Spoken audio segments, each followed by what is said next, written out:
dejar grabada también esta sesión. Una consulta, nos han pedido de parte de la Dirección de Estudios una pequeña capacitación sobre el ABET. Ustedes ya, o ABET, ¿no? ¿Ustedes han recibido ya esa capacitación? Pregunto. A ver si me confirman. ¿Ustedes ya han recibido esa capacitación de ABET o ABET? ¿Sí? Señores, ¿en los otros horarios de sus cursos no han recibido? Richard me dice que sí, ok. ¿Alguien más? Katherine no sabe de lo que estamos hablando. Así, Aaron también, Angie también, muy bien. Tenemos 7, 8 personas. De acuerdo. ¿No tenemos más? 8, 9 personas, muy bien.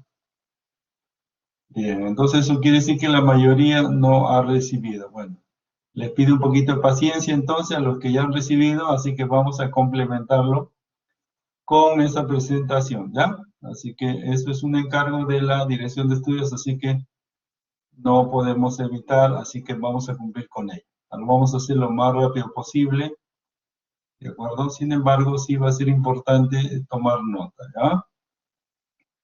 Muy bien, señores. Entonces vamos con lo que hemos indicado. Bien, vamos con esta presentación.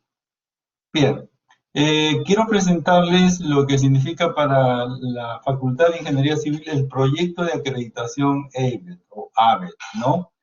¿Qué cosa es una acreditación? Bueno, una acreditación es una ratificación de las buenas prácticas, ¿no es cierto?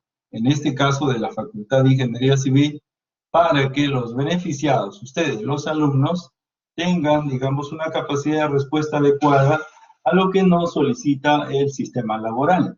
Es decir, progresivamente a lo largo de una malla estructurada por la universidad, pues tenemos un reporte, ¿no es cierto?, digamos, por ciclo, de todo lo que, digamos, representa sus, no solamente las notas, ¿no?, que sería una parte del proceso, sino todo el proyecto de mejora continua. Entonces, una empresa de acreditación como ABET lo que hace es ratificar, ¿no es cierto?, ratificar mediante una inspección respecto de los avances sobre un modelo que parte de la autoevaluación. Es decir, las características de un acreditador, pues es simplemente revisar si es que la empresa a la cual se va a acreditar tiene un sistema de mejora, ¿no es cierto? Eso, comenzando por ahí. Lógicamente, ante ello, necesita reconocer cuáles son sus fortalezas y debilidades para mejorar ese proceso. De tal modo, entonces, que la formalidad de la acreditación es ratificar que una empresa cualquiera, ¿no es cierto?, en este caso la universidad, a través de la Facultad de Ingeniería Civil, que quiera acreditar con ABET, pues pretenda, ¿no es cierto?, con documentos acreditar que está ratificando ese proceso de mejora.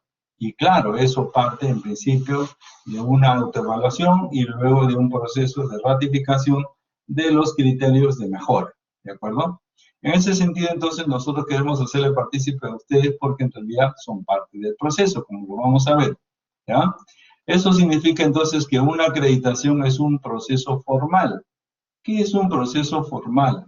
Es un proceso que contiene documentos, ¿de acuerdo?, que permiten observar que la carrera profesional, en este caso la Facultad de Ingeniería Civil, puede calificar, ¿no es cierto?, cuenta con un programa de calidad y tiene implementado un sistema de mejora continua. Es decir, cada ciclo nosotros retroalimentamos la base de datos que implica no solamente, como dije, resultados, sino también encuestas, propuestas y soluciones para que digamos, la mejora continua se dé precisamente, ¿no? Entonces, finalizado cada ciclo, hay información relevante a través de los informes de cada curso que hacen los coordinadores y entonces eso permite tener una posibilidad de mejora continua a lo largo de los siguientes ciclos.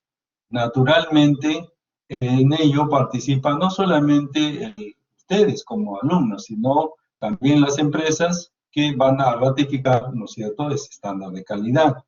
De tal manera que la acreditación significa que nuestro programa cumple un estándar de calidad nos compromete a seguir mejorando en este continuo que es la enseñanza-aprendizaje, usa las buenas prácticas docentes y promueve la innovación de la educación, ¿no es cierto? Fomenta un trabajo colaborativo entre la industria y la academia.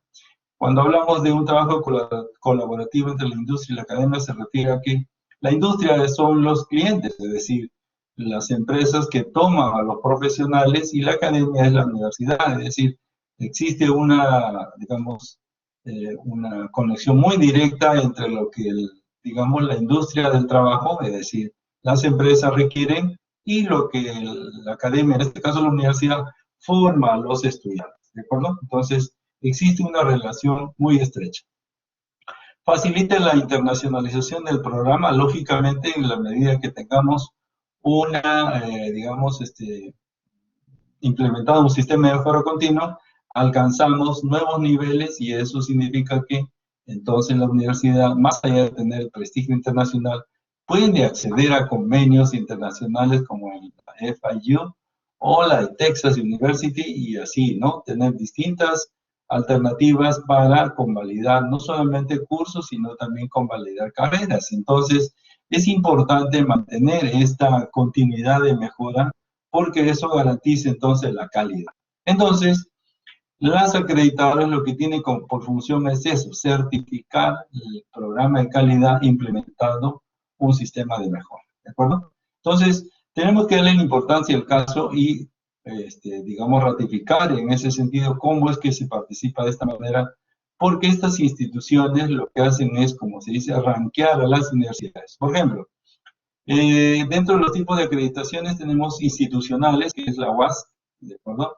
Que nos permite entonces como institución, ¿no? O sea, no como facultad, sino como universidad, estar dentro de un rango de nivel global que nos permita, ¿no es cierto?, ser acreditada en forma institucional. En forma programática, es decir, como ingeniería civil, ya tenemos una, digamos, una acreditación, que es la de ICACIT, ¿de acuerdo? Y estamos en proceso de conseguir la del EIP, ¿no? De tal modo entonces que ese proceso todavía no culmina, ya se ha iniciado el año pasado, y este año los, digamos, certificadores van a venir a la universidad para precisamente revisar nuevamente los procesos de documentación. Esta acreditadora, pues tiene mucho tiempo en el mercado, estamos hablando de 1932, y ya tiene más de 3.800 instituciones o programas acreditados en distintos países, ¿cierto? Más de 30 países. Y la UPC fue una de las primeras acreditadoras que estuvo en el año 2008 en el programa de ingeniería electrónica, ¿no? Que ya está acreditada. En ese sentido, entonces, se va a tratar de acreditar más programas, ¿de acuerdo? Entre ellos, la Facultad de Ingeniería Civil, estamos en ese proceso. De tal manera, entonces, que es importante destacar y reconocer la jerarquía que tenemos a lo largo de la estructura de los responsables. En este caso, el decano de ingeniería es el ingeniero Jorge Antonio Cabrera, que es el decano de la facultad. Perdón, del decanato, ¿no? De ingeniería. Y en la Escuela de Ingeniería Civil tenemos al doctor Román Arciniega como el director de la escuela, y su adjunta María Gracia Lazo. También tenemos un equipo que se encarga no solamente de la acreditación, sino también de todos los procesos del staff, ¿no? Dentro de ellos tenemos en el staff, lógicamente a la cabeza, el doctor Arciniega, el ingeniero Manuel Silvera, Sandra Rodríguez, Víctor Torres, Gary Durán, José Rodríguez y Aldo Bravo, ¿no? Son profesionales que están en el staff del programa de Ingeniería Civil. Y dentro de lo que es el comité estrictamente de acreditación tenemos a tres responsables, ¿no? El ingeniero Manuel Silvera, Víctor Torres y Jorge Pinichumo, que se encargan del proceso de no solamente las evidencias, sino todo el procedimiento para que tengamos en cuenta los requisitos que nos plantea la organización acreditadora. Bien, también estamos relacionados con los PTC Campus, es decir, responsables de conexiones desde a los alumnos y para los alumnos, como son en el campus de Monterrico está la ingeniera Rosa Tocas y Milagro Soto, ¿de acuerdo? En el campus de San Isidro está el ingeniero Sisi Santos, En el campus de Villa ya conocen al ingeniero César Anza, y en el campus de San Miguel al ingeniero César Lozano, ¿de acuerdo? Ellos nos permiten entonces la interrelación de campus, de ida y vuelta del alumno hacia, digamos, la facultad y viceversa. ¿Listo? Muy bien. ¿Cuáles son los constituyentes del programa? Es decir, ¿de qué manera participan todos los estamentos? Bueno, en principio yo creo que es fundamental el objetivo, ¿no es cierto? Los alumnos. Y los alumnos tienen un proceso, ¿no? Un proceso de crecimiento que va desde la formación, desde que son estudiantes desde el primer ciclo, ¿cierto? Hasta el noveno. El 10º ciclo ya se consideran graduandos porque están a puertas de salir, y luego tenemos los alumnos egresados. Esa línea del tiempo, ¿no es cierto?, permite reconocer en qué estatus se encuentran los estudiantes a lo largo de su preparación. De tal manera entonces que vamos a reconocer que en esa línea de tiempo tenemos a los empleadores como representantes de las empresas, ¿no es cierto?, que permiten absorber no solamente en las prácticas preprofesionales, sino también en el mercado laboral, ¿cierto?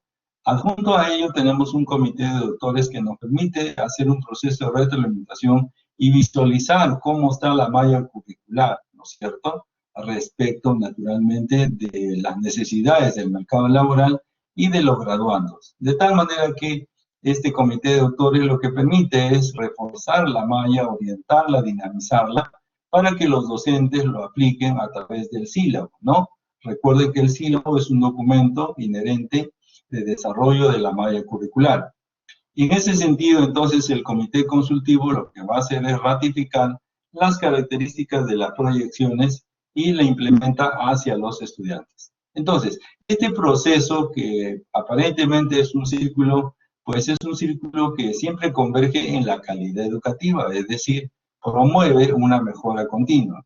Por eso es que los programas no son estáticos, o sea, no son algo que son permanentes a lo largo del tiempo, sino se va siempre implementando una posibilidad de mejora, reorientando también a lo que el mercado laboral exige o pretende, ¿no es cierto?, dar las necesidades a cubrir, de tal manera entonces que sí es importante cada uno de estos constituyentes.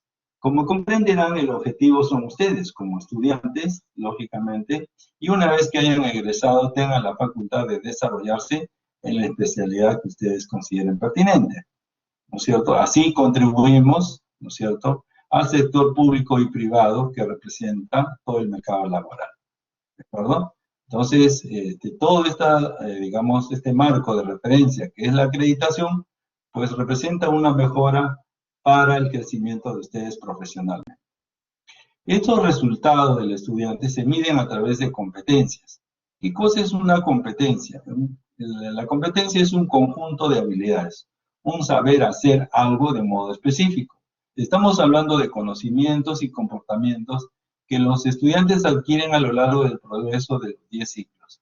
De tal manera entonces que en este momento tenemos 7 competencias enmarcadas con distintos nombres y naturalmente conceptos por cada una de esas competencias. En el caso de nosotros, de nuestro curso concreto armado, ¿no es cierto?, tiene la competencia de diseño, ¿de acuerdo? La competencia de diseño. Y la definición es aquella que aplica el diseño ingenieril para producir soluciones de ingeniería civil que cumplan con las necesidades específicas consideradas para la salud pública, ¿no es cierto?, la integridad, la seguridad y el bienestar social, así como su impacto en los factores globales, culturales, sociales y ambientales y económicos, ¿no es cierto? Entonces, el diseño de los elementos estructurales, que es nuestra visión en este caso de este curso específico, tiene una definición muy concreta con respecto al diseño. Así, cada uno de los cursos, entonces, está renombrado por la competencia específica porque tiene una finalidad muy concreta, ¿de acuerdo? Y que se va complementando a lo largo de todos los ciclos.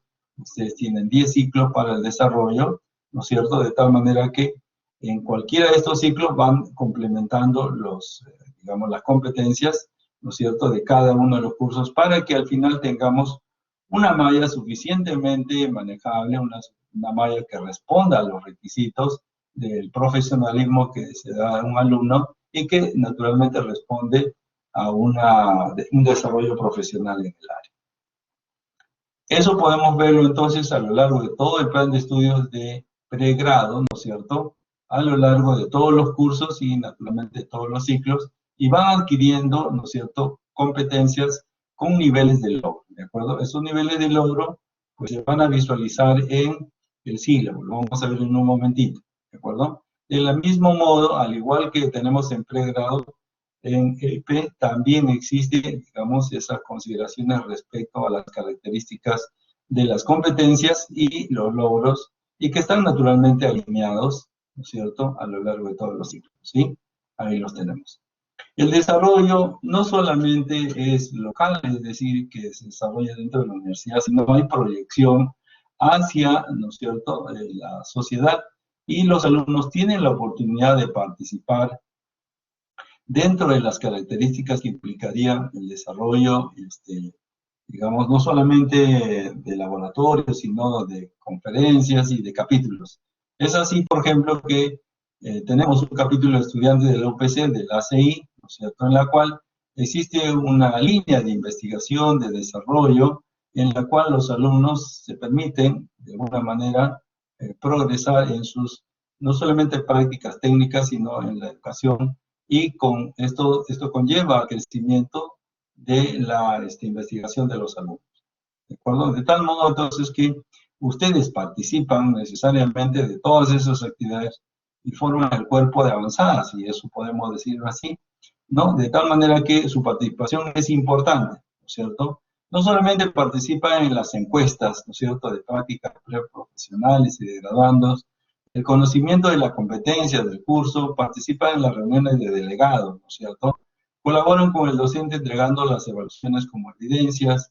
En la entrevista con los auditores de EIVET, que lo van a hacer, es decir, aleatoriamente se va a solicitar la participación de algunos alumnos, y naturalmente lo menos que esperamos es que esté totalmente enterado, ¿no es cierto?, de qué representa la acreditación EIVET para la mejora de su propia potencialidad como estudiante, ¿cierto? Y lógicamente después como profesional, ¿de acuerdo? Entonces, ese es el sentido de esta pequeña presentación, que nos permite reconocer, ¿no es cierto?, las características que representa esta oportunidad. Es decir, estamos hablando de alcanzar un plan de mejora con la intención de garantizar un proceso de calidad, ¿cierto? La calidad solamente se puede alcanzar mediante un proceso de mejora constante.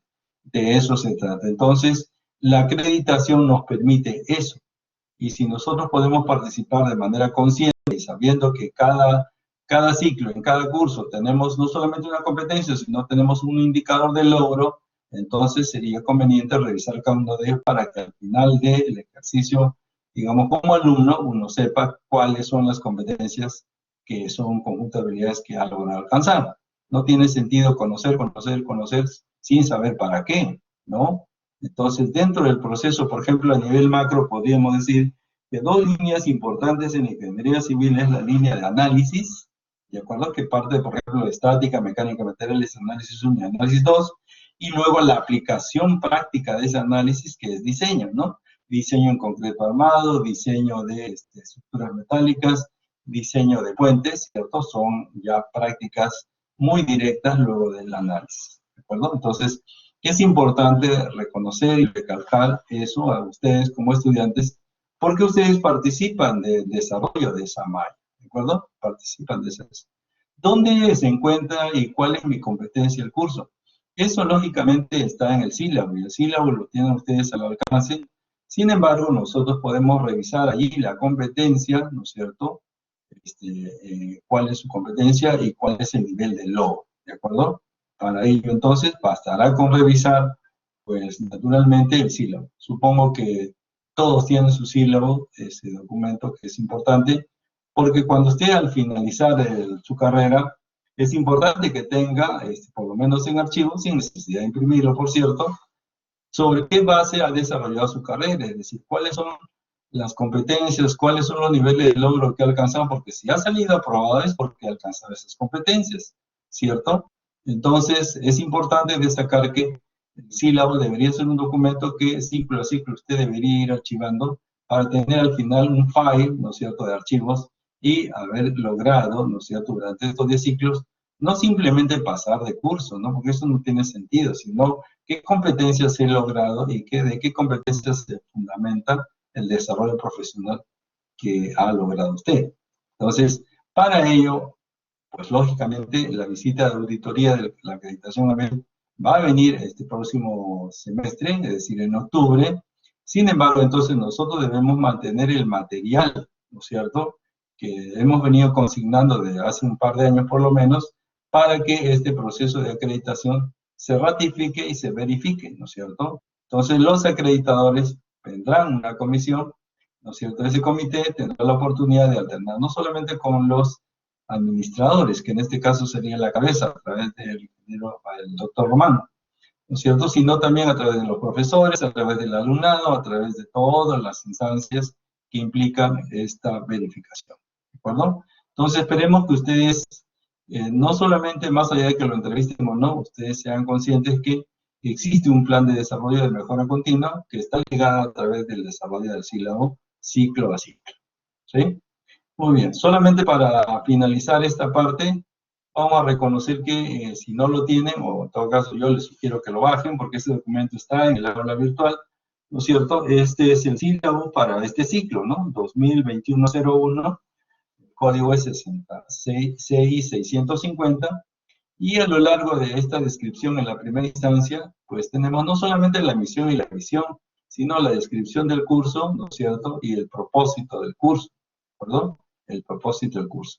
Y claramente vemos aquí los logros del curso y tenemos las competencias, ¿no es cierto? Y la competencia número 2 es la de diseño, ¿está bien? Aquí está muy claramente diseño, que es la competencia específica número 2 de ley. ¿Cuál es el nivel de logro para este curso? El nivel de logro es el número 2, ¿sí? El nivel número 2. ¿Y cuál es la definición? Bueno, la definición es la que ya habíamos leído, pero se la ratifico, ¿no? Aplicar el diseño ingenieril para producir soluciones de ingeniería civil que cumplan las necesidades específicas consideradas para la salud pública, ¿no es cierto? En general, la seguridad, el bienestar social, así como su impacto en los factores globales, culturales, sociales, ambientales y económicos que implican, ¿no es cierto?, nuestra sociedad, ¿ya? Entonces, la competencia, ¿no es cierto?, la capacidad específica es de diseño, la número 2. Y el indicador, el nivel de logro es el número 2, ¿no? Ese es entonces el alcance del curso de comportamiento y diseño concreto armado que venimos desarrollando este ciclo, ¿no es cierto?, para que tengan una idea específica de lo que queremos en este curso. ¿Listo? Muy bien. Nosotros, si ustedes se dan cuenta, nos hemos basado en el desarrollo de este sílabo, semana a semana, unidad por unidad, y como ustedes comprenderán, ya estamos en la unidad número 4, ¿cierto? Que contempla el diseño de los elementos acortantes, sustancialmente, como lo hemos especificado. Estamos en la semana número 12 ya, ¿cierto? Esta semana tenemos práctica, y la próxima semana completaremos el diseño por corte. Final, para no solamente el diseño por corte en viga, sino también necesitamos el de las columnas. Y finalmente nos quedará la semana 14 y 15 para completar con lo que es el arte detallado, ¿no? Cómo se grafican los planos, detalles constructivos, sí, todo ello, ¿no? Y no nos olvidemos que para la última sesión, es decir, la última semana, perdón, la última semana es la semana 15. Nosotros tendremos la sustentación del trabajo, es decir, van a haber un rol de preguntas, ¿no es cierto?, para que ustedes se preparen y sustenten de modo individual. O sea, van a hacer preguntas que se van a hacer en línea, está bien, pero con cámara abierta, para que ustedes puedan responder ante las preguntas que les haremos. Ya conversaremos esto la próxima semana, ¿ya? Después de la práctica. Muy bien, entonces aquí tenemos un criterio, ¿no es cierto? Este ordenamiento del sílabo no es solamente una suma, digamos, de conocimientos, sino tiene un objetivo, y cada uno de estos cursos lo que pretende, naturalmente, es llevar a cabo un proceso de mejora continua. Muy bien, no sé si tienen ustedes alguna inquietud, alguna consulta al respecto.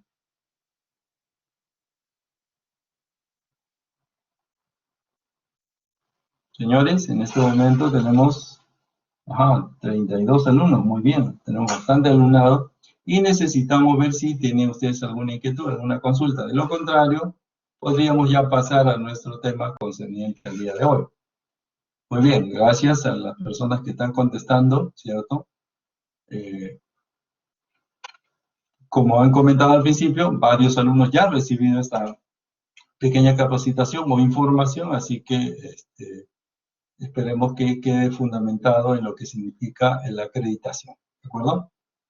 Bien, les agradecemos entonces a todos ustedes por su participación, y lo que vamos a hacer de inmediato, entonces nos vamos a circunscribir a los temas que tenemos programados para el día de hoy. Así que permítame un segundo cerrar estos contenidos. Muy bien. Estamos nosotros entonces, si no hay otra pregunta, señores. Muy bien.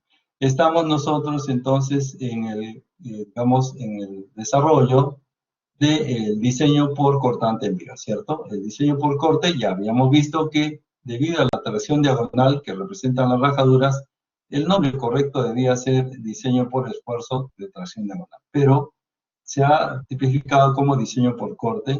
Y claro, tenemos que tener en cuenta que el concreto tiene una resistencia al cortante y también tenemos un aporte del acero, ¿cierto? El aporte del acero, pues será también al cortante, siempre en cuando el BU, ¿no es cierto?, sea mayor que el BSUC. Eso lo hemos venido revisando a través del análisis que hemos hecho nosotros a través de la revisión física, y lo vimos a través de un ejemplo, ¿no? Aquí no debemos olvidarnos que nosotros sí tenemos, ¿cierto?, el criterio, ¿no es cierto?, de la norma. El criterio de la norma nos dice en general que phi, ¿no es cierto?, por Rn tiene que ser mayor o igual que Ru.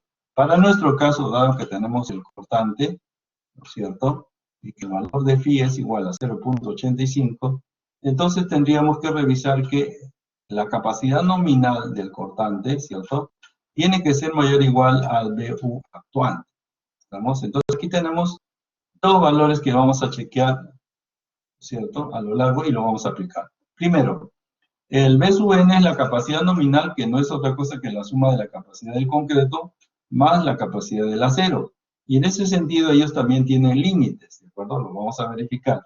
Y en el caso del BU, pues el BU va a ser un cortante a una distancia D de la cara. Es decir, si yo tengo aquí una viga, ¿no es cierto?, una viga, voy a cortarla aquí, y reconocemos que nuestro, llamémosle así, nuestro diagrama fuerza cortante, puede ser de esta manera, ¿cierto? Esto lógicamente va a continuar.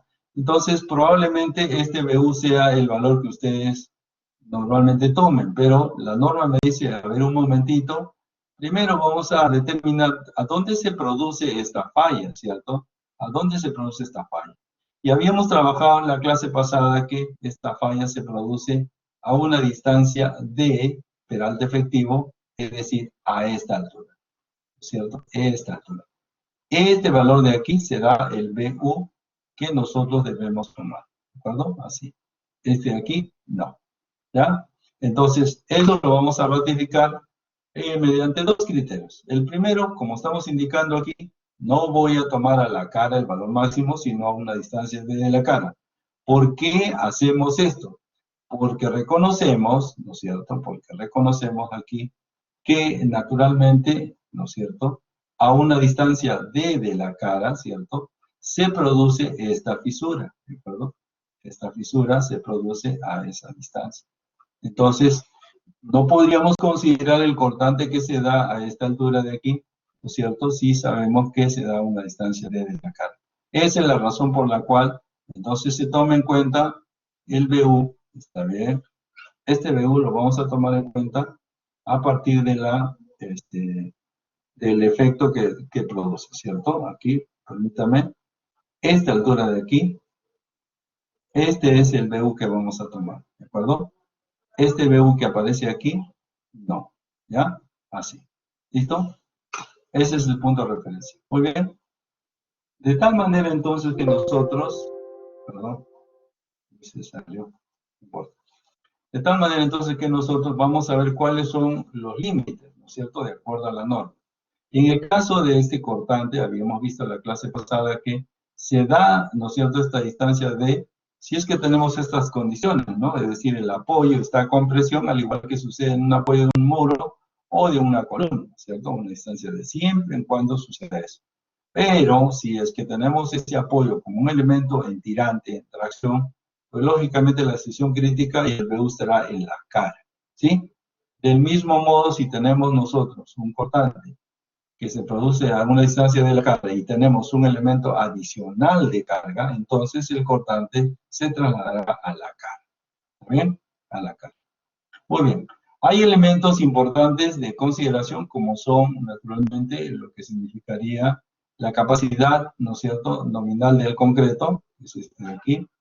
¿Sí? Perdón. Un poquito, vamos a... Este elemento de aquí, ¿no es cierto? Esta es la capacidad nominal, ¿no es cierto?, del concreto, 0.53 raíz cuadrada de F' C, BW por D, siempre y cuando esté esto en centímetros. Pero si está en metros esto de aquí y esto está en kilogramos por centímetro cuadrado, tendríamos que emplear un factor de 10 como componente de lo que es las unidades, ¿de acuerdo? Así. Y si trabajamos el cortante nominal, ¿no es cierto?, el cortante nominal de la columna, ¿de acuerdo?, de la columna, entonces tendríamos que emplear, un ratito por favor. Bueno, el cortante nominal de una columna va a emplear ya el valor de NU, que es la carga axial en kilogramos, ¿de acuerdo? Y el área en centímetros cuadrados. Así, ¿ya? Pero es un poquito más adelante. ¿Qué otra cosa más tendremos en cuenta? Bueno, las características del desarrollo del desarrollo de los estribos, ¿no es cierto?, va a estar en función de la necesidad de acuerdo al cortante. Es decir, ¿por qué existen estos refuerzos adicionales? De acuerdo, la pregunta está, ¿por qué existen? Porque tengo un BU, ¿no es cierto?, que es mayor que el BDC, ¿de acuerdo? Mayor o igual. ¿Por qué? Porque si yo tengo que el BU es mayor que el BDC, entonces tendré que agregarle el cortante del acero, ¿de acuerdo?, para que complete esta capacidad, ¿no es cierto? Si yo veo, repito, que el BU es mayor que el BDC, entonces tendré que agregar el BDS para poder, naturalmente, encontrar el equilibrio, ¿de acuerdo? A lo largo de eso lo vamos a resolver así. Bien, esto no voy a entrar en estos detalles de estribos que lo vamos a hacer con mejor apreciación un poquito más adelante, ¿sí? Sin embargo, sí es posible encontrar la distribución, ojo, la distribución, dice aquí, el refuerzo es perpendicular, o sea, con alfa en 90 grados, habíamos visto que tenía una inclinación, entonces podemos encontrar esta relación de la fuerza cortante, ¿no es cierto?, y la separación. Entonces, si nosotros despejamos la separación, fíjense, el valor de S de separación sería el A de B por el FI, peralte efectivo, sobre el BDS. ¿Está bien? Así. Esta expresión la vamos a emplear un poquito más adelante, ¿de acuerdo? Y la vamos a explicar también un poquito más adelante. Acá nos indica que el valor de A de B, ¿de acuerdo?, corresponde a 2 veces el área del fierro del estribo. ¿Y por qué es así? Porque si ustedes se dan cuenta, a ver, imaginémonos un poquito el estribo, ahí lo tenemos, el estribo con sus ganchos. Entonces, si nosotros nos imaginamos este elemento, ¿no es cierto?, no es un elemento aislado, sino este elemento corresponde al desarrollo de un elemento tridimensional, como lo estamos mostrando. Así, ¿no? Aproximadamente. Entonces, este elemento, ¿no es cierto?, sufre unas rajaduras que son diagonales, así en este sentido, rajaduras diagonales. Por lo tanto, si nos damos cuenta, el acero del estribo va a trabajar no solamente en esta intersección de aquí, sino también en esta de acá. ¿De acuerdo? Ahí tenemos dos, ¿cierto? Aquí también. Ya estamos. Tenemos, a ver que no quiere decir. Ya. No quiere ver. Ya, entonces en esos 2 puntos. Por eso es que es 2 veces, ojo, entonces este de aquí lo voy a remarcar, este de aquí será 2 veces el área, ¿no es cierto?, del acero, del estribo. Por ejemplo, Si queremos utilizar, por ejemplo, 2 de 3 octavos, entonces eso será 2 por 0,71 centímetros cuadrados, porque es el área de un estribo de 3 octavos, ¿cierto? Así, ¿ya? Bien, lo vamos a aplicar eso un poquito más adelante. De la misma manera tenemos un área de acero mínimo, ¿de acuerdo? Y tenemos una distribución de S, ¿de acuerdo? Para requerimientos mínimos. Y también tenemos un, digamos, valor máximo, ¿no es cierto? Que el valor máximo para el caso de un estribo que tiene 90 grados, o sea, será un S mayor de 60 centímetros, perdón, menor que 60 centímetros o menor que D medios, ¿de acuerdo? Menor que D medios. Luego, vamos a emplear entonces también que el refuerzo transversal, o sea, el acero, tiene, digamos, un valor máximo, que es este de aquí. Por lo tanto, el BS que vamos a trabajar debe ser menor que 2.1 raíz cuadrada de F'(C) W por D, ¿sí? Siendo D el peralte efectivo de la sección de la viga. Muy bien. Con esos preliminares que nos ha faltado en la clase anterior, vamos a desarrollar este ejercicio, vamos a presentarlo, ¿de acuerdo?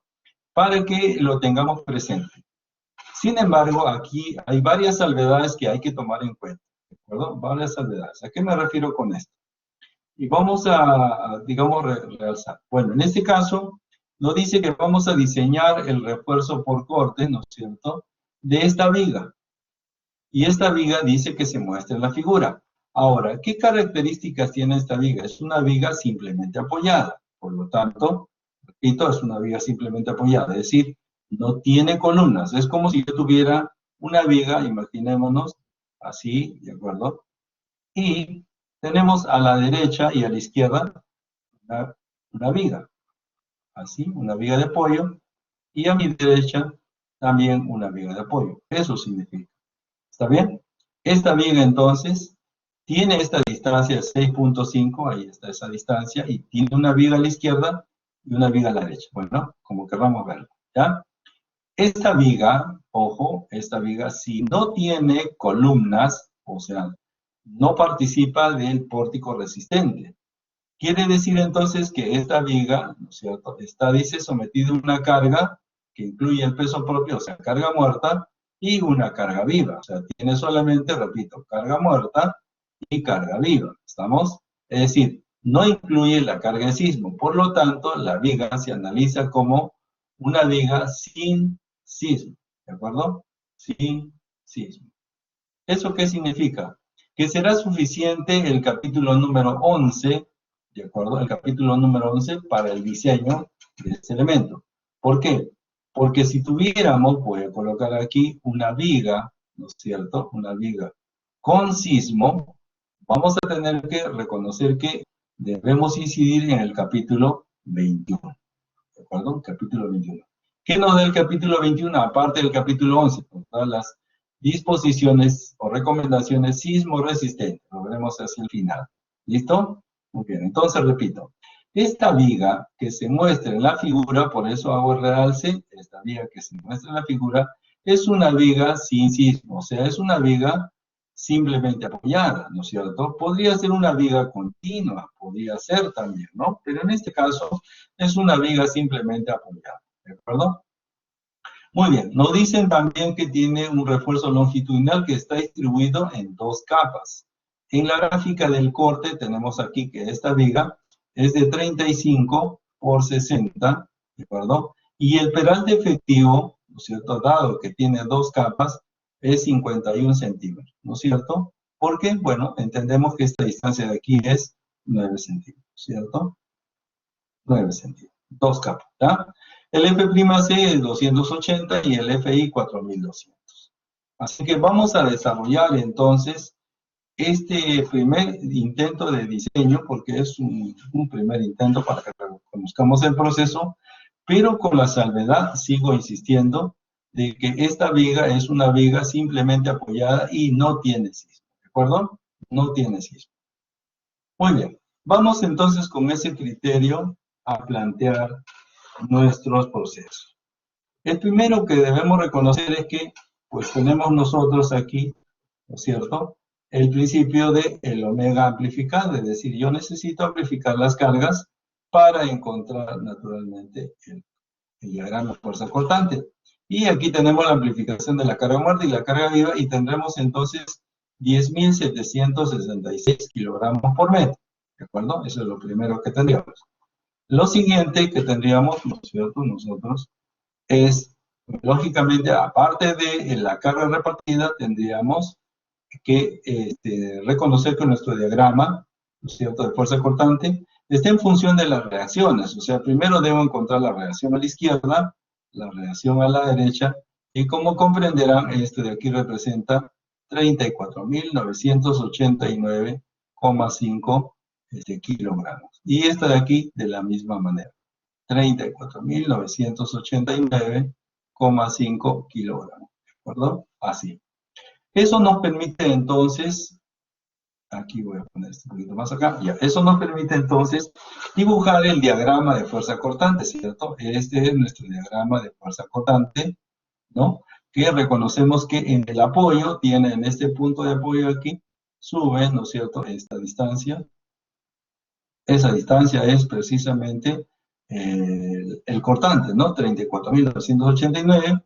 Luego, mediante esta carga, a lo largo de este 6.5 desciende hasta 34.989 y finalmente cierra, ¿no es cierto?, hasta ese valor cero.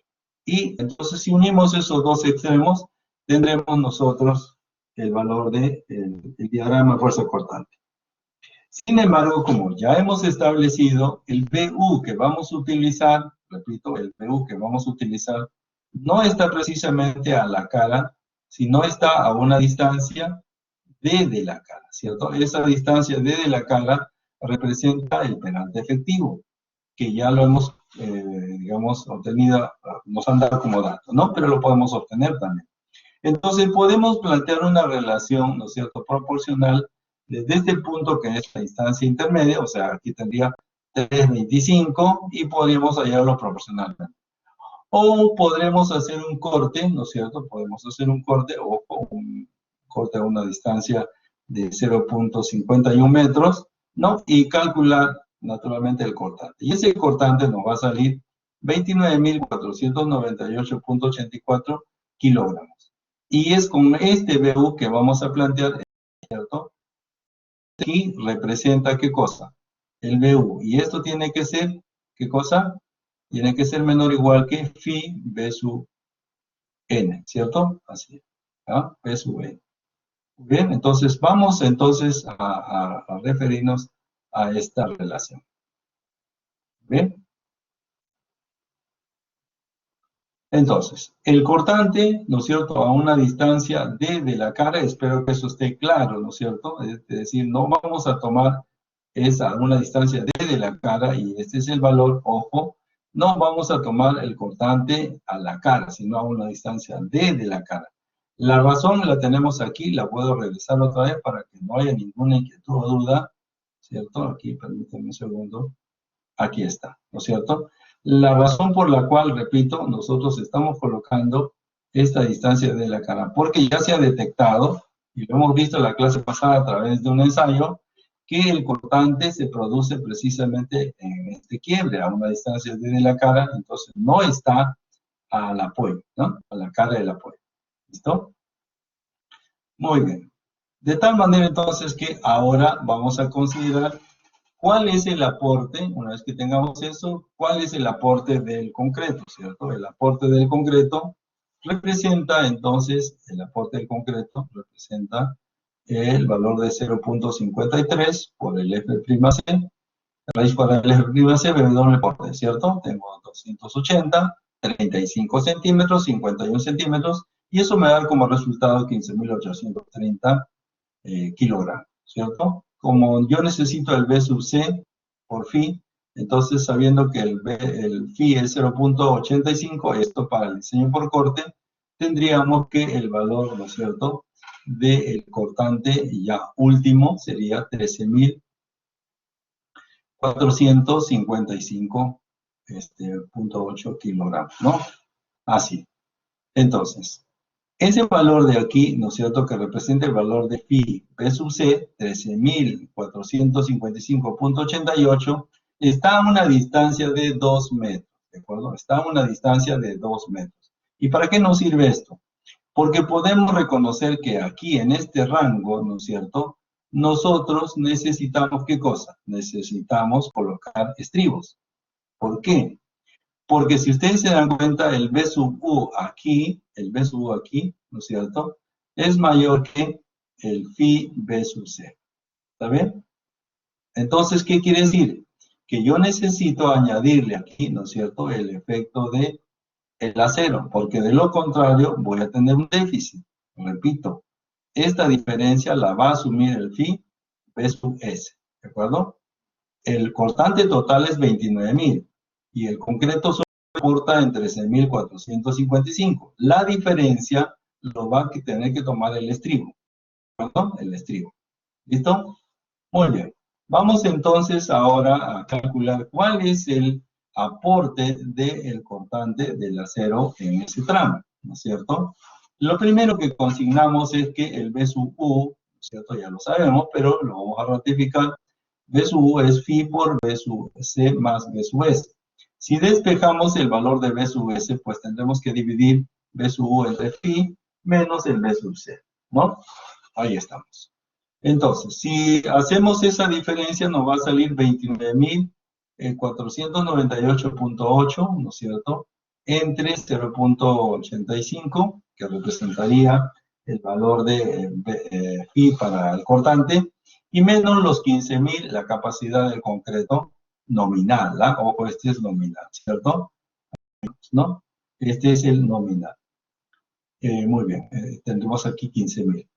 Y el BU sería 29.498, aquí está, entre 0.85 para que esté en nominal también. Entonces quiere decir que el B sub S, que vamos a obtener, nominalmente tiene este valor. O sea, este es el valor que aspiramos que debe cubrir el acero, ¿de acuerdo? El acero va a tomar en cuenta este valor de acá. Sin embargo, tenemos que ratificar varias cosas, que el B sub S, ¿no es cierto?, no sea mayor que el aporte máximo del acero. Y habíamos visto que esta expresión, ¿no es cierto?, esta expresión nos permite encontrar el valor de B sub S. El B sub S debe ser menor que 2.1 raíz cuadrada del F'(C) doble por D. Así que vamos a chequear ese valor límite, que es el valor máximo. Sería 2.1 raíz cuadrada del F'(C), el peralte efectivo, ¿no es cierto?, 51, el ancho 35, y eso representa 62.724 kilogramos, ¿no es cierto?, para el B sub S. Y nuestro valor es de 18.874, cosa que cumple sin ningún problema. ¿Está bien? El B sub S, entonces, es menor que 62.000, que es el límite. Por lo tanto, no tenemos inconveniente.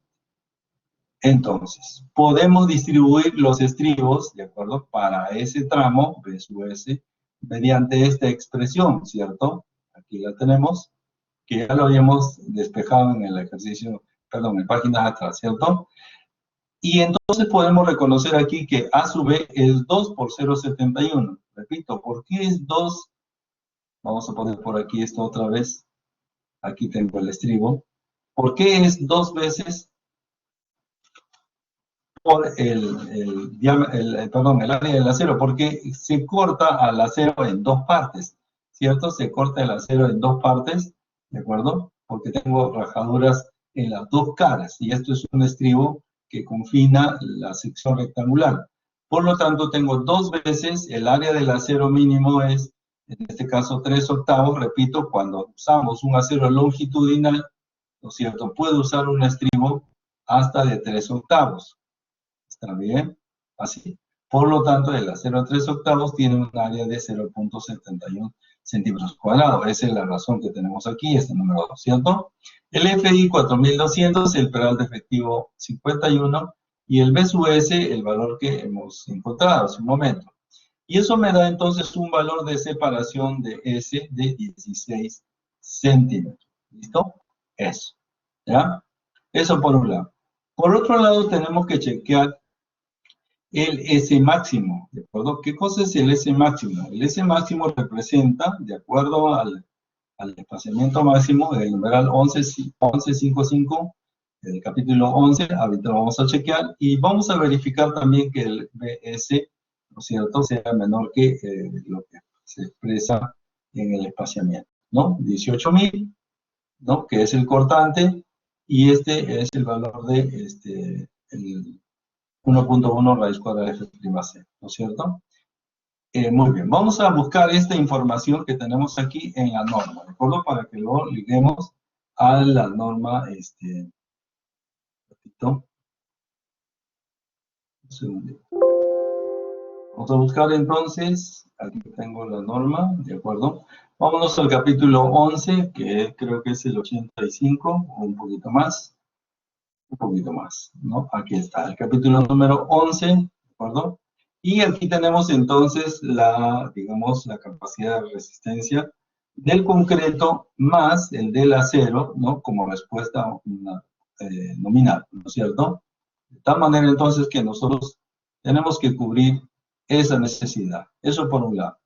Por otro lado, dice que en la 11551, vamos a irnos para allá directamente, aquí estamos, un poquito más, 11551, aquí estamos, es el límite de espaciamiento, ¿no es cierto? El límite de espaciamientos para el refuerzo por cortante.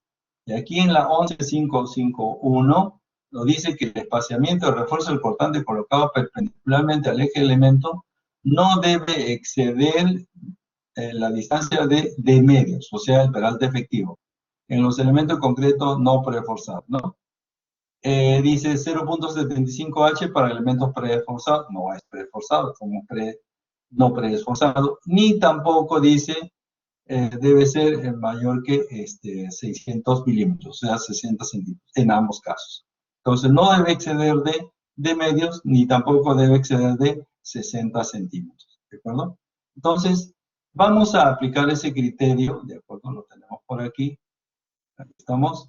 Y entonces, aquí tendríamos nosotros, fíjense, la información. Tenemos nosotros que el de medios, ¿no es cierto? De medios representa 51 medios, que representa la primera medida, 25.5 centímetros. Y la otra medida es 600 milímetros o 60 centímetros, del cual tomamos el desplazamiento máximo, es precisamente el menor de los dos, o sea, 25.5.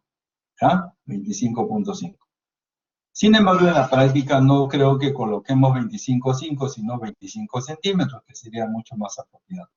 En el caso entonces de esta distribución de 16 centímetros, es para el tramo donde tenemos una distancia de 2 metros, ¿está bien? Y vamos a usar estribos de 3/8 a 16. Aunque siendo prácticos, o sea, constructivamente hablando, 3/8 a 16 no es una medida muy, digamos, apropiada, ¿no? Imagínense, el maestro de obra indicándole al operario, ¿no es cierto?, que tiene que colocar a 16. Probablemente hasta 32 centímetros, 16, 32, y ahí se va a perder. Pero es más fácil colocarlo cada 15, ¿no es cierto? Cada 15 es más sencillo, o sea, tenemos cada 15, 15, 30, 45, 60, 75, y así, bueno, va complementando, ¿no? Es una medida mucho más cercana o certera para el manejo práctico. Entonces, usualmente colocamos cada 15, ¿de acuerdo? Si fuera el caso ¿Qué más? Vamos a chequear también entonces que existe un rango, ojo, de phi versus C y phi versus C medios, ¿no es cierto?, donde naturalmente ya no se requeriría, ¿no es cierto?, no se requeriría acero. Sin embargo, la norma me dice que podemos buscar estas dos alternativas, ¿cierto? La alternativa vendría a ser a partir de esta expresión de aquí, ¿no es cierto? Podemos encontrar este resultado. Y aquí el espaciamiento nos va a dar 48,69 centímetros.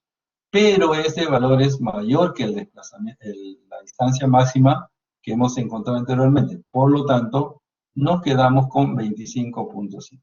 ¿Ya? 25.5 después, ojo, después de los 2 metros. ¿Sí? Ahorita vamos a ver dónde se desarrolla eso. Por lo tanto, se va a colocar, ¿no es cierto?, estribo de 3/8 cada 25 centímetros por el resto de la viga. Y entonces lo que tendríamos sería esta distribución, ¿de acuerdo? Entonces tendríamos, fíjense, tendríamos un estribo, ¿no es cierto? Un estribo de 3/8. El primero sería 5 centímetros, eso lo dice la norma, más 13 estribos a 16 centímetros y más los 3 estribos, ¿no es cierto?, a 25. ¿Por qué? Porque aquí estaríamos, fíjense, si usted se da cuenta, esta distancia es aquí, BU, vamos a ponerlo por acá, BU. A esta altura aquí tendremos phi, B sub C, ¿no es cierto? Y aquí tendríamos phi, B sub C medios, ¿ya? A eso. Aquí ya no necesitamos estribos, ¿sí? No necesitamos estribos. Aunque en la práctica se toma este conjunto de aquí para extenderlo hasta el centro de la luz, ¿ya? Ahora, otro detalle aquí. No nos olvidemos que aquí lo que tenemos no es un apoyo fijo, sino lo que tenemos es una viga. O sea, aquí tenemos una viga de apoyo. ¿Está bien? Tenemos una viga de apoyo. Por lo tanto, el primer valor del primer estribo dice que va a unos 5 centímetros.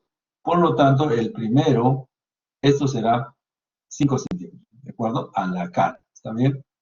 A la cara. El primer estribo entonces será a 5 centímetros a la cara. Ahora, ¿de dónde salen estos números 13 y 3 aquí? Bueno, muy simple. Nosotros tenemos aquí 2 metros, aquí está, y lo dividimos entre 0.16, que es naturalmente el espaciamiento.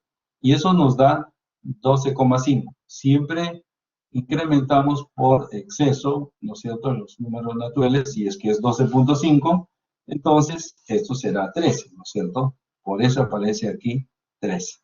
Luego, en la otra zona tendríamos 0.625, ¿de acuerdo? Entre 25 centímetros, que es lo que vamos a contar, no 25,5, y eso nos da 2.5, lo que equivale entonces a considerar 3 estribos cada 25 centímetros. Y a partir de ahí, entonces, ya podríamos de repente mejorar algunas cosas, ¿no? Por ejemplo, como dice aquí, en vez de utilizar 16 centímetros, ¿no es cierto?, se podría usar 15 centímetros, ¿no es cierto?, así para hacerlo mucho más específico, ¿no es cierto?, mucho más claro. Y los estribos que usamos a 25 centímetros, podríamos emplearlo ya de frente hasta al finalizar, ¿no es cierto? Eso sería una alternativa. A menos que podríamos reacomodarlo para que trabajáramos un tramo con 15 centímetros y luego ver que el saldo sea a 25, ¿no? Ya eso ya depende de una optimización que se podría hacer. Sin embargo, vamos a ver nosotros que el desarrollo de esta expresión pues nos va a dar una distancia siempre de la zona de confinamiento. Nosotros vamos a tener un desarrollo a partir de la cara de la viga o de la columna en este caso, así, ¿cierto? Sí, que esta viga continúa. Entonces el primero va a ser 1/5, ¿de acuerdo? 1/5, más las demás intermedias de aquí van a estar en función, ¿no es cierto?, de una distribución n, ¿no es cierto?, de la zona de confinamiento, porque esto es una zona de confinamiento. Podría ser de 10 o podría ser de 15 centímetros, ya iremos valorando, ¿no es cierto? A esta zona le llamamos zona de confinamiento, y lógicamente todavía no la hemos tocado, pero que la norma nos va digamos, a exigir. De momento solamente estamos calculando en función de, digamos, sin el efecto sismo, ¿no? Y el resto, ¿no es cierto?, normalmente se coloca a una distancia mitad del peralte efectivo, ¿no? No mayor de 30 centímetros. Bueno, eso lo veremos un poquito más adelante. Sin embargo, este criterio o este desarrollo lo vamos a hacer en todas las vigas. Para este presente caso, entonces, nosotros tenemos que reconocer que, lógicamente, solamente hemos empleado aquí el criterio, ¿no es cierto?, de una viga sin sismo, ¿de acuerdo? Sin sismo, no tenemos aquí sismo, ¿ya? Entonces, no sé si tenemos alguna inquietud, alguna pregunta, por favor. Esta viga que estamos empleando, Repito, es sin sismo, ¿sí? Muy bien, no sé si tenemos alguna inquietud, alguna consulta, señores. Estamos para atender esas consultas.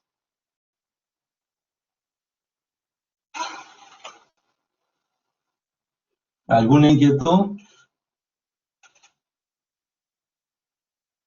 Muy bien, no sé si me preguntaron, pero en todo caso, esto no forma parte de la práctica, por si acaso. Ya hablaremos un ratito de la práctica. Dígame, David, le escuchamos. Ah, pero disculpen, es que no escuché bien lo que dijo al final cuando, en los comentarios, Ah, ya, acerca ok. de la recomendación para 0.25 hasta la longitud donde este esfuerzo puede resistir la fuerza cortante.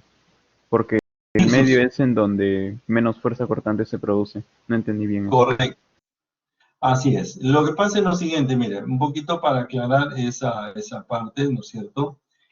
Como comprenderán, nosotros tenemos que acudir primero a la zona más crítica, ¿no? Y esa zona crítica es cuando tenemos este BU, aquí, ¿de acuerdo? Aquí.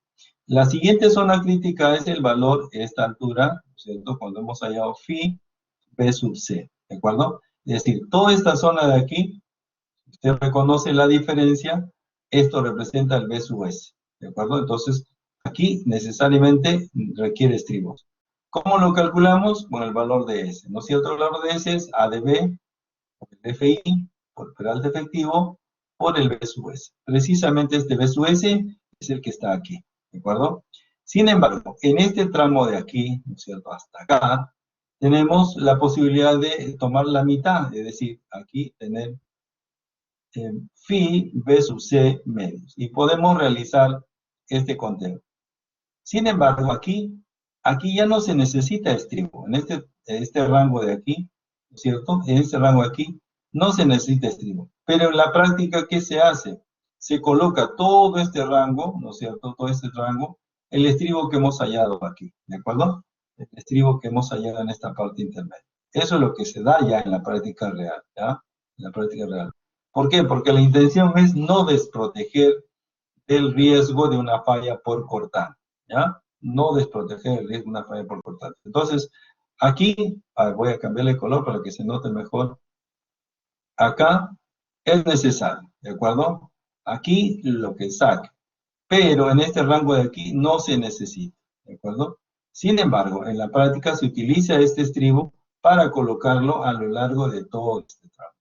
Y eso es lo que vamos a hacer, ¿no?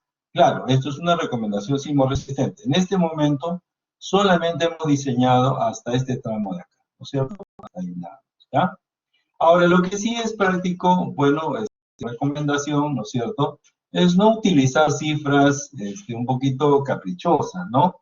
16 centímetros, ¿no? O sea, en realidad por ejemplo, aquí también algún alumno me preguntó, no, profe, pero ahí dice 12.5, ¿por qué le ha puesto 13, no? Bueno, ya usted decide en realidad porque aquí consideramos que se debe trabajar el entero, ¿no? Ahora, podría decir alguien, profe, pero aquí tenemos 1 de A5, ¿no es cierto? 1 A5, entonces debería quitarle esos 5 centímetros. Totalmente de acuerdo, pero debemos producir entonces, ¿no es cierto? Con cierto estado de conservación, es decir, siempre por exceso, nunca lo hagan por defecto, ¿sí? Si acá dice 12.5, no le pongan 12, pónganle 13, ¿ya? La razón es muy simple. La solución, ojo, la solución, es decir, la reparación de un diseño por corte es bien cara, ¿ya? La solución por diseño por flexión es barato, cómodo y manejable, pero diseñar y, ¿no es cierto?, reparar por cortante, la verdad que es muy complicado. Por ejemplo, es muy simple. Si quisiera yo reforzar la parte inferior, ¿no es cierto?, con una varilla más o hacer un cambio, esto lo apuntalamos, lo picamos y colocamos una varilla, ¿no es cierto?, le colocamos el concreto, estoy hablando de la varilla longitudinal, ¿no es cierto?, le pongo un refuerzo, en fin, lo que sea, y lo vuelvo a cerrar, ¿ya? Y colocamos en la varilla que nos falta por exceso, por defecto, perdón, ¿no? Ya está, y vuelve a trabajar. Le pongo una platina por acá abajo y ya el elemento tiene continuidad, no va a ser problema.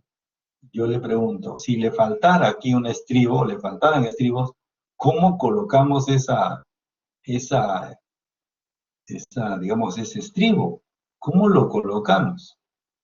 Entonces ahí viene el problema, porque se producen fisuras en diagonal y ese trabajo ya representa pues, un poquito más caro y más delicado, ¿de acuerdo? En el caso incluso de una columna, se puede hasta forrar con fibra de policarbono, con carbono, ¿cierto? Son fibras con carbono, y se reacomoda, ya está, asunto resuelto. Pero en el caso de un estribo, sí es complicado, ¿ya? Es complicado, y las rajaduras no perdonan, no perdonan, así que hay que tener presente eso. Nunca haga esto por excesos, ¿no es cierto? Es decir, dice 12.5, ¿no? Le pongo 12, ¿no? Entonces, no, siempre sea generoso, como dice Gastón Acurio, ¿no? Sea generoso aquí, ¿ya? Muy bien. Si tenemos también, como decía aquí abajo, 25.5, póngale 25, ¿no? No lo extienda a 30, porque podría decir, ¿no? Ya está, le ponemos a 30, ¿no? No, no haga eso, ¿ya? Bueno, nosotros hemos aplicado aquí el criterio, ¿no es cierto?, de una viga simplemente apoyada, pero que no tiene sismo, ¿de acuerdo? Sin embargo, la realidad en la mayoría de vigas es que pertenecen a los pórticos de un sistema estructural. Por lo tanto, tendremos que revisar ese concepto un poco más adelante, ¿cierto? Lo vamos a ver a través de, digamos, el reconocimiento de la norma, ¿no es cierto? En la norma, en el capítulo 11, como hemos revisado aquí, es bastante escueto, por decirlo de una manera, ¿no es cierto? Sin embargo, en el capítulo 21, fíjese, lo vamos a mostrar, ¿sí? Vamos a irnos hasta el capítulo 21, ya nos pasamos, ya está. Aquí lo tenemos, ¿sí? Aquí está el capítulo 21. Entonces, en ese sentido, en el capítulo 21, las normas son para diseño sismo resistente. Más allá de qué tipo de ganchos y cómo lo vamos a usar, yo me iría a la identificación, ¿no es cierto?, de lo que son sistemas, un dual tipo 1, dual tipo 2, y aquí las recomendaciones específicas, por ejemplo, para aquí, fíjense, en la 21.4, ¿sí? El requisito para vigas, ¿no es cierto?, con edificaciones tipo dual tipo 1, ¿no es cierto?, y aquí están las características del diseño por cortante, es decir, esto de acá, ahorita lo revisamos. Y para dual tipo 2, la 21.5, ¿de acuerdo? 21.5, acá está, ¿no es cierto?, para las vigas en pórticos duales tipo 2, ¿no es cierto? Aquí lo voy a marcar nada más, aquí está el cortante, ¿cierto? Regreso a la dual tipo 1, fíjense, aquí está, la dual tipo 1. Entonces lo que vamos a encontrar aquí es lo siguiente, observe un momentito, ¿no es cierto? En ese sentido, voy a ampliar esto, ahí estamos, ¿no es cierto? El cortante último, ¿no es cierto?, va a ser más que el cortante estático, ¿de acuerdo? Ahí tengo el cortante estático. El cortante estático no es otra cosa que el cortante que hemos analizado hace un momentito, ¿cierto? Es decir, W por L en medios, que representaría una viga simplemente apoyada. En este caso vamos a tener que agregarle la capacidad, ¿no es cierto?, el momento nominal de la izquierda y derecha dividido entre LN, en el sentido, ¿no es cierto?, antihorario. Y para el cortante a la derecha, porque este es el de la izquierda, de la misma manera. El cortante estático más la capacidad realmente colocada, es decir, estos momentos, dice MND, MNI. ¿Qué cosa es estos valores? Momento nominal del acero realmente colocado con el diseño en flexión, ¿no es cierto?, a la izquierda y a la derecha. Entonces sumamos estos dos efectos para el diseño del cortante de la viga. Esto, si es que tengo dual tipo 1, ¿cierto? ¿Está bien? Entonces, ¿qué quiere decir? Que para el efecto de la recomendación sismo resistente, vamos a tener que emplear, ¿no es cierto?, el momento nominal de la izquierda y el momento nominal de la derecha en un sentido, luego analizarlo en el otro sentido, para ver cuál de los dos efectos es el mayor, ¿cierto? Eso en el caso de una viga, dual tipo 1. En el caso dual tipo 2, fíjese, ahí está el esquema. Entonces vamos a tener de la misma manera, observe usted aquí, tengo un cortante a la izquierda y un cortante a la derecha. Se ratifica, se incrementa entonces el cortante estático más un cortante plástico, ¿cierto? Ahí estamos. Pero ahora ya no dice momento nominal, dice MPRD, MPRI. ¿Y qué cosa es el MPRI, el MPRD? ¿Qué cosa es? El momento probable de rotura. Y ese momento probable de rotura de la izquierda y de la derecha no es otra cosa que 1.25 por MNI, es decir, en el sentido antihorario, en ambos casos, o en el sentido horario, en ambos casos. Es decir, ahora, para un dual tipo 2, no solamente vamos a tener el momento nominal, ¿no es cierto? Aquí está, el momento nominal de la derecha e izquierda, sino ahora le vamos a afectar por 1.25, o sea, un factor adicional, ¿no es cierto? Para tener en cuenta el momento probable de rotura, a la izquierda y a la derecha. La pregunta está, ¿y para qué estamos incrementando otra vez para diseñar el cortante? La razón está entonces en la próxima clase, ¿ya?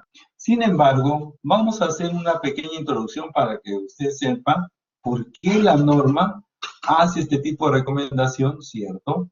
Naturalmente, para entenderlo, vemos la siguiente diapositiva, permítanme un segundo nada más. Esto vamos a introducirnos un poquitito a lo que viene en la próxima clase, pero no quiero que se queden simplemente con que qué cosa es momento probable de rotura, digamos, y por qué se hace, ¿no es cierto? ¿Por qué se hace eso? Eso es lo más importante, ¿ya? Y con ese concepto ya nos vamos a ir a la próxima clase, que será después de la práctica, por cierto, pero no quisiera que se quede esto incompleto, por lo menos el concepto, ¿de acuerdo? Entonces, en esta segunda parte ya vamos a considerar el efecto sísmico y con las recomendaciones de la norma de 060 capítulo 21, que acabamos de revisarla. Y en ese sentido se va a presentar lo que llamamos diseño por capacidad. Y ahí viene entonces la relación del momento nominal de la viga y el momento probable de rotura, ratificado en el capítulo 21 de la 060. ¿Por qué se le llama diseño por capacidad? Veámoslo de inmediato. En este caso, entonces, un refuerzo de una viga, ¿no es cierto? Ya no va a ser simplemente una viga que se apoye en otra viga, ¿no es cierto? Que sería sin sismo. En este caso va a pertenecer a un pórtico resistente porque se une a través de todos sus elementos a una columna, un elemento resistente a la carga lateral. ¿De acuerdo? Eso supone entonces que el elemento va a fallar por cortante, como lo hemos visto en los ensayos, y lo hace en forma diagonal, ¿está bien? Lo hacen en forma diagonal. Entonces, lo que no queremos, ¿no es cierto?, es que se formen rótulas plásticas por cortante. ¿Por qué? Porque la falla, como hemos dicho, la falla por cortante es muy peligrosa, ¿de acuerdo? Muy peligrosa. O sea, no hay manera de repararla o su reparación es muy difícil. Entonces, lo que queremos evitar es que falle por cortante. ¿Qué es lo que se hace entonces? Se obliga, ¿no es cierto? Ojo, se obliga a que, digamos, falle primero por flexión, ¿de acuerdo? Se obliga a que falle por flexión. Entonces, al obligar que falle por flexión, tendríamos una falla dúctil y no falle por cortante. Por lo tanto, se aumenta, no sé si ustedes ven, se aumenta con el factor de 1.25 el momento nominal, ¿no es cierto? Y nos obligamos a que falle por flexión. Ese criterio de que falle por flexión, primero, antes que falle por cortante, a eso se le llama diseño por capacidad. ¿Perdón? Entonces, nosotros vamos a someter en una viga que tiene una respuesta sísmica, ¿no es cierto?, a una falla dúctil, no a una falla frágil.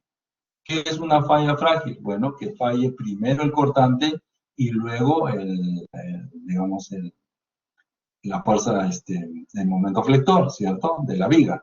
Entonces, vamos a obligar a que primero falle, ¿no es cierto?, el diseño de flexión y luego falle el cortante. A ese efecto se le llama, ¿no es cierto?, diseño por capacidad.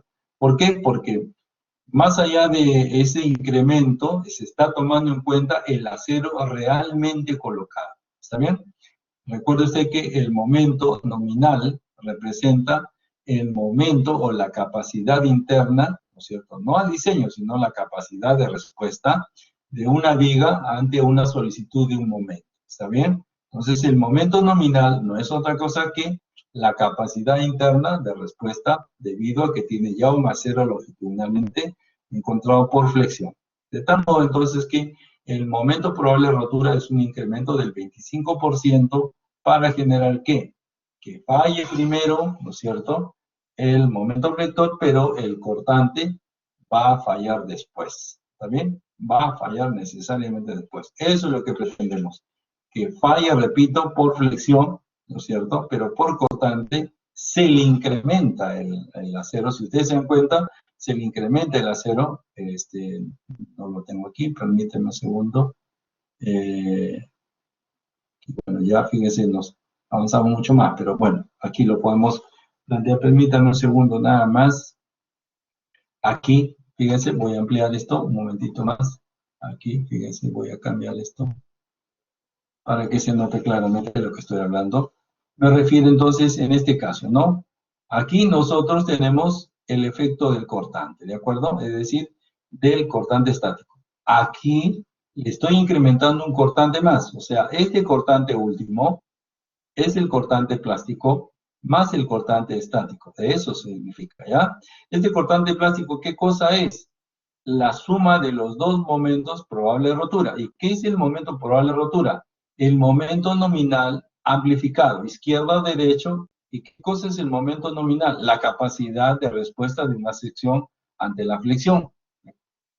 Si usted suma momento más momento, tengo un momento. Y si lo divide entre la longitud libre, porque esto es, la longitud es la distancia, ¿no es cierto? Es la distancia entre los apoyos.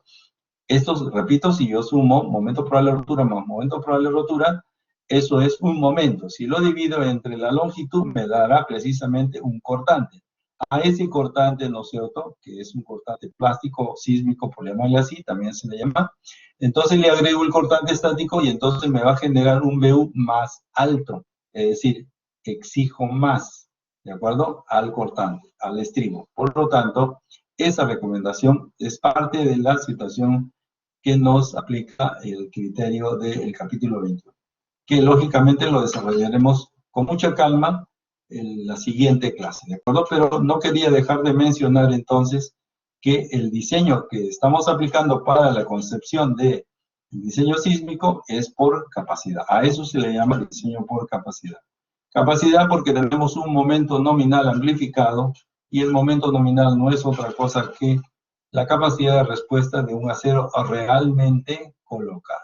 ¿Listo?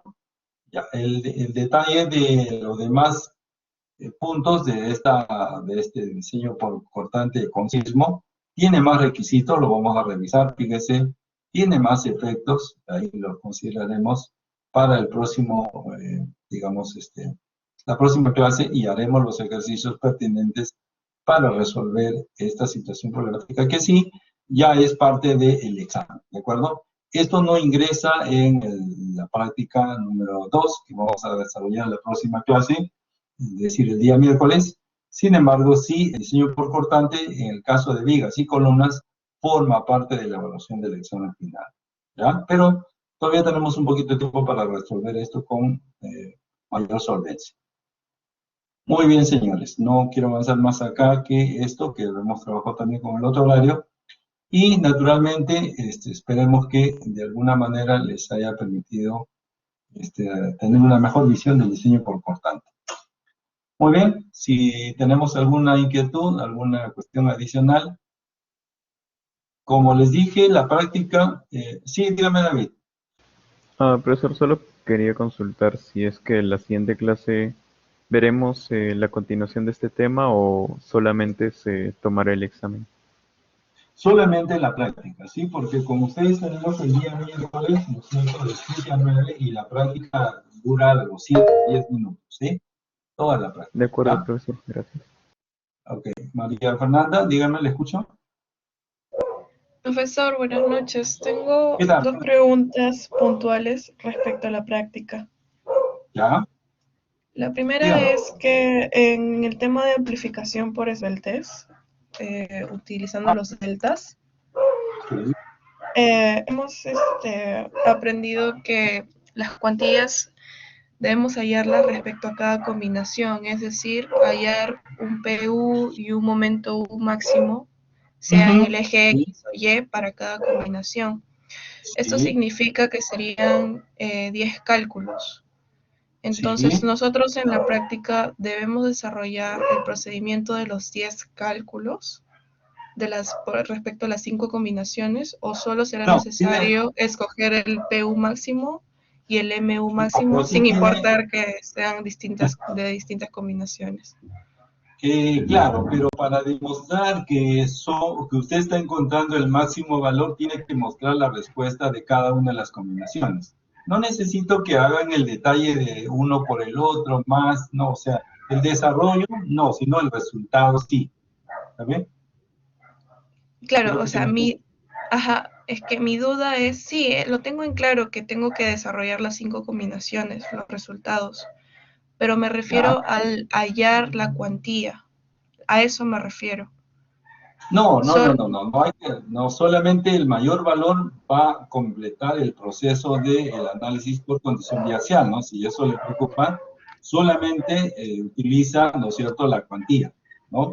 Y luego que ya ha verificado por condición biaxial, ya recién va a desarrollar la cuantía a través del ATA, ¿sí? Claro, en este caso, para la práctica, sin importar que el PU sea, supongamos, de la combinación 1 y el MU sea de la combinación 3, sin importar que estos dos valores sean de distintas combinaciones, agarramos los mayores valores, No, ¿cierto? no, no, no, no, no, a ver, a ver, a ver, a ver. No, pues es que cada combinación, fíjense, cada combinación tiene un MU y un PU. Y cada PU y cada MU en cada combinación tiene un K sub n y un RN. Por lo tanto, tiene que desarrollarse como hemos hecho en clase, cada combinación e ingreso a su tabla y sale un resultado. De todos ellos tomará el mayor, eso es distinto. Lo que usted me está indicando es que si tomo un PU máximo y agarro un MU máximo de cualquier combinación, entonces tomo la peor combinación. No es así, sino que cada combinación tiene linealmente, ¿no es cierto? Claro que sí, vamos a tomar el PU máximo. A ver, mejor vamos a un ejercicio para revisarlo. Ya, permítame un segundo, porque lo tenemos aquí a la mano, espero que sí. Aquí, si no me equivoco, acá está. A ver, muy bien. A ver, lo que me refiere es lo siguiente. Aquí espero que se esté observando el gráfico. ¿Se ve el gráfico? ¿Se está Sí, Sí, sí compartiendo? se observa. sí se ve. Muy bien. A lo que me refiere es esto, de que yo tengo que encontrar, una vez aplicados los efectos de Beltrés, este cuadro. Creo que eso lo tenemos claro todos, ¿de acuerdo? Para hallar en cada dirección los valores de la cuantía como está aquí, tengo que resolver línea por línea, es decir, este resultado de aquí es esta línea, este resultado de aquí es esta línea. Lo que no debo hacer es, digo, a ver, tengo el PU, ¿cuál es el mayor? 286. ¿Y cuál es el mayor MU? Tomo del 81 y encuentro el máximo. No, no, no, no. Tenemos que hacer esta línea, me da este resultado. Esta línea me da este resultado. Y así en cada dirección. De tal modo que yo tengo aquí todas las cuantías máximas posibles, ¿no es cierto? Y de todas ellas tomaré el mayor, que es la que hemos tomado, ¿no? Ojo que eso lo hemos hecho en clase, ¿no? O sea, no puedo tomar el máximo de máximos y hacer una o dos. No, tiene que hacerse las 5 combinaciones. Claro, y eso es lo que tenemos que hacer. Ahora mi duda es, para todas esas combinaciones que en total en eje X y en el eje Y serían 10 cálculos, Sí. todos esos 10 cálculos tenemos que hacer el procedimiento en la PC, o solo el que nos resulta el mayor. No, tiene que hacer los 10, pues, o sea, no le, o sea, que aparezca así como está aquí, exactamente, exactamente. Me refiero al No, procedimiento, profesor, al no, procedimiento. por eso, le digo aquí, por ejemplo, yo en el MUX, aquí en este caso, no he colocado todo el detalle, simplemente pongo la respuesta, ¿no? Pongo la respuesta aquí de cada uno de ellos y lo mismo acá. Pongo la respuesta. Lo que a mí me interesa es que haya correlación entre estos resultados y esta línea de aquí y me llegue a este resultado. Luego, una vez que tengo todo esto, tomo el mayor y ya está. Puedo pasar al siguiente punto. ¿Que necesariamente implica los 10 casos? Sí, tenemos que hacerlo. Claro, entonces en la práctica copiamos las tablas, mejor dicho. Sí, sí, sí, puede ser, sí, copiar los resultados, sí. Ya. ¿Cierto? Y mi otra Ok. pregunta es, como nosotros hemos aprendido con tablas ASCII para la Ujú. condición biaxial, en caso nos pidan usar otro tipo de tablas, por ejemplo el MKS, ¿el procedimiento es igual, tomando el mayor valor de Exactamente, la tabla? exactamente igual, sí, exactamente igual, exactamente igual. Pero Ok. no se preocupe, vamos a usar los diagramas del ACI, ¿ah? ¿Sí? Son más prácticas, ¿ya? Ujú. Ya, profesor, gracias. Ok, muy bien, señores, no sé si haya otra pregunta, alguna otra inquietud. Dígame, Percy, le escuchamos. Percy.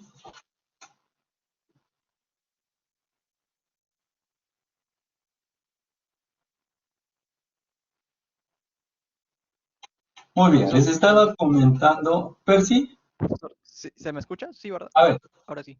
sí se escucha, dígame, dígame. Ya. Una duda, en la condición biaxial resuelve X.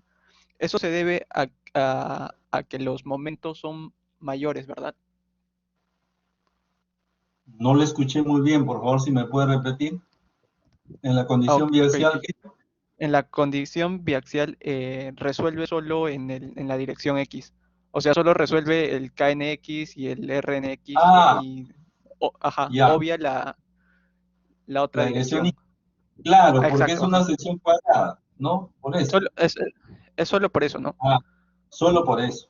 Si fuera rectangular, me vería obligado a hacer las dos partes, ¿sí? Solo por eso, Ya, profesor, gracias. ¿sí? Muy bien, les estaba comentando que la práctica, les dije, bueno, como dura 110 minutos, es rápida, pero tienen solamente dos ejercicios numéricos y dos ejercicios de teoría, ¿de acuerdo? Entonces, van a tener los 110 minutos, yo creo, suficiente para resolver esto, ¿ya? Ya, eso no le, eso no le puedo decir, pero en todo caso, a ver, pues será 2.8 o 3.7, no lo sé, pero lógicamente la teoría vale un poco menos, ¿no? Siempre le hemos puesto así, para que no se vean perjudicados, ¿no? Porque si le pongo 8 puntos a la teoría y 2 puntos a la práctica, nos vamos a la quiebra, ¿no? Es lo más probable, lo más probable, entonces mejor no. O sea, la teoría tiene menos puntaje que la parte práctica, ¿ya? Muy bien, señores, eso sería todo entonces. Espero que estemos a tiempo en la práctica. Yo voy a estar 5 minutos antes para indicarle dónde se encuentra la prueba. Dígame, Williams. Profesor, buenas noches. Tengo una Buenas pequeña noches. consulta. Dígame. Para colocar los estribos en una viga, necesitamos 4 barras colocadas en las 4 esquinas. Ujú. Pero en un diseño dúctil, por ejemplo, me sale 3 varillas en la parte de tracción. ¿Cómo colocaría los aceros longitudinales? 3 en la parte de tracción y 2 en la parte de compresión. Y ya, correcto. No, ve, se da cuenta. O sea, en realidad todas las vigas van a trabajar con acero en conversión. Todas. Así no las calcule, se necesita acero en compresión en la parte superior. Ahora, también es cierto de que nosotros, si lo vemos de esa perspectiva, estaríamos pensando de que solamente diseñamos vigas de un solo tramo, ¿cierto? Cosa que no es cierto, ¿ah? O sea, las vigas que diseñamos son de 2 o 3 tramos. Y eso significa que el momento negativo sí existe, ¿no es cierto? En el momento de los apoyos, el momento negativo sí existe. Usted tenga en mente nada más el método de coeficientes y va a encontrar que si tengo una viga de 2 tramos, tengo un noveno de omega L cuadrado sobre 9, ¿no? O sobre 10, como quiera. Entonces, esa continuidad del acero en el punto crítico, o sea, el momento negativo puede ser central o los extremos, va a tener continuidad, entonces no necesariamente va a utilizar solo el momento de la parte central, tiene que pensar en los momentos negativos en los apoyos, ¿ya? Entonces, hay continuidad de acero. Bien, no sé si era la pregunta que me ha planteado, pero lo estoy entendiendo de acuerdo a que me indica que si voy a colocar los estribos y solo tengo acero en tracción, ¿qué le voy a poner arriba? Bueno, hay que pensar en los aceros longitudinales, ¿ya? Del negativo. Sí, entiendo. Por ejemplo, ¿Ya? en acero en compresión me sale también, por ejemplo, 3 barras. ¿Lo coloco los 3 también? ¿O de esa parte tengo Eh, confusión? Todo depende si es que el acero en compresión lo necesita a todo lo largo. No siempre se necesita a todo lo largo, entonces se convierte en un refuerzo más que en una barra continua. Por el momento póngalo a todo lo largo, pero ya en la retroalimentación podemos asignar solamente donde se necesite, el tramo que se necesita, nada más. ¿Ya? Ya, profesor. Gracias. Ok. Muy bien, señores, eso sería todo.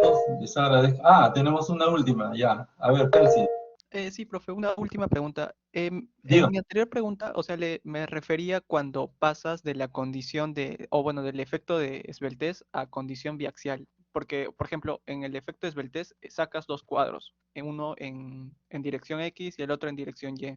Ya. Y Y en condición biaxial solo trabajó con la dirección X. O sea, claro, no, lo que pasa es que por eso les dije que en el caso de la condición biaxial estaba asumiendo que era una columna cuadrada, ¿cierto? En el caso del primer punto, el primer paso que lo hicimos anterior, en el cuadro anterior, ahí mostraba en todas sus direcciones, ¿no es cierto?, para encontrar el más alto, ¿está bien? Entonces, lógicamente, eso representa un mayor detalle. En el segundo caso, o sea, el que ya hicimos diseño por flexión biaxial, ya me dediqué un poquito más al desarrollo del caso 1 y caso 2, pero eso no significa que yo obvie, ¿no es cierto? En el caso de condición biaxial, yo obvie una dirección, lo he hecho simplemente para simplificar el proceso, ¿no? Si no, estaríamos repitiendo más tiempo del que era necesario. en ese caso, para el examen tendría que hacer para las dos direcciones, ¿verdad? Correcto, así es, así Ok, es, ok, profesor, así gracias. es. Muy bien, señores. Ok, gracias a ustedes por sus preguntas. Ahí nos quedamos. La próxima clase tenemos práctica, así que nos preparamos, ¿ya? Ok. Gracias, señores. Buenas noches a todos. Un poquito de café. Buenas noches a todos. Gracias. Totales.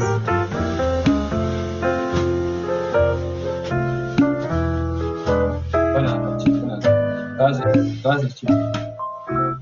Buenas noches a todos.